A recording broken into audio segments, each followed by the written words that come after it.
বের করে জাহান্নাম থেকে বের করে একটা নির্ধারিত দূরত্বে রেখে দাও, রেখে দেয়া হবে। কিন্তু জাহান্নামের আগুনের লেলিহান শিখাতে তার গা ঝলসে যাবে। সে আল্লাহর ডেকে বলবে, মাবুদ তোমার কাছে আমি কিছু চাই না,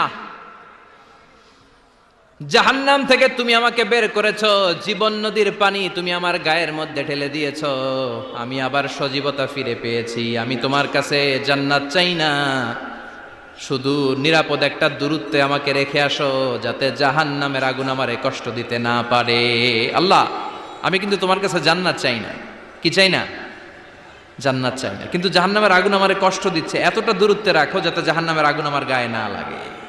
আল্লাহ বললেন, ওকে রাখবো, কিন্তু আমার সাথে একটা কন্ট্রাক্টে যেতে হবে, যে এটা তোমাকে দিলে তুমি আর নতুন করে কিছু চাবা না। সে বলবে আমি রাজি, কন্ট্রাক্ট হয়ে যাবে। আল্লাহ জিব্রাইলকে বলবেন, যাও এমন দূরত্বে রাখো যাতে জাহান্নামের আগুন ওরে কষ্ট না দেয়। রেখে আসা হবে। অনেক দিন সে ওখানে